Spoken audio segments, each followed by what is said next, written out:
இன்றைய கதை. அந்த வீட்டில் யாரோ இருக்காங்க. இரவு 11:45. மழை நின்றுவிட்டு காற்று மற்றும் சத்தமாக வீசிக்கொண்டிருந்தது. பாலா ஒரு ஐடி ஊழியர் புது வீடு ஒன்றுக்கு குடியேறினான். அந்த வீடு நகரத்திலிருந்து கொஞ்சம் தூரம். அதனால் தான் குறைந்த வாடகை. முதல் நாள் வீட்டுக்குள் நுழைந்தவுடன் ஒரு விசித்திரமான அமைதி. சுவர்கள் பழையது, மின்விளக்கு மினுக்கி மினுக்கி எரிந்தது. பாலா சிரித்தான். இது எல்லாம் நான் அதிகமாக யோசிக்கிறதால என்று நினைத்தான். முதல் நாள் இரவு. அந்த இரவு அவன் தூங்கிக் கொண்டிருந்தான். திடீரென்று டக் டக் டக் யாரோ கதவை தட்டும் சத்தம். அவன் கண் திறந்தான். மணி 2:13.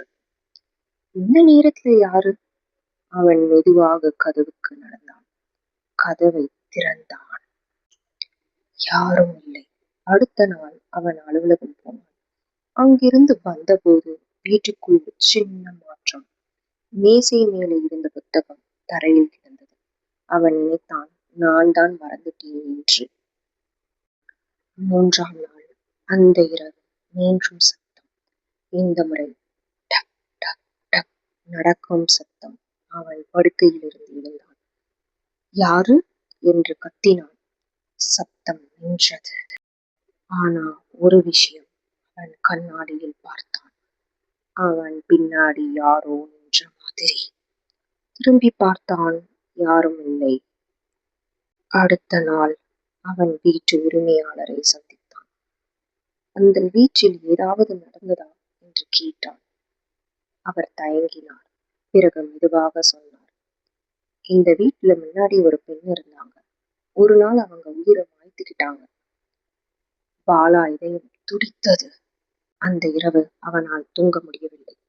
மின்விளக்கு அணைந்தது. அவசரமாக அவன் மொபைல் லைட்டை ஆன் பண்ணினான்.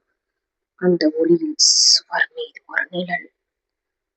அது அவனுடைய நிழல் இல்லை, அவள்.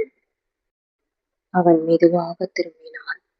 அங்கே ஒரு பெண். நீளமான முடி, முகம் தெரியவில்லை. அவள் மெதுவாக தலையை தூக்கினாள். அவளின் கண்கள் சிவப்பு நிறத்தில் இருந்தது.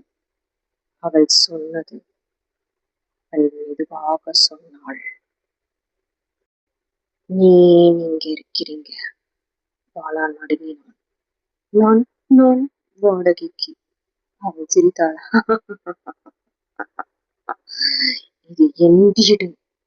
அடுத்த நாள் பாலா வீட்டை விட்டு போனான். ஆனா அவன் போகும் முன் ஒரு விஷயம் கவனித்தான். சுவர் மீது ஒரு பழைய படம். அது அந்த பெண். அவன் நேற்று பார்த்த அதே முகம். பல நாட்கள் கழித்து அவன் புதிய வீட்டில் இருந்தான். அனைத்தும் நன்றாக இருந்தது. ஒரு இரவு அவன் மொபைலில் ஒரு படம் எடுத்தான்.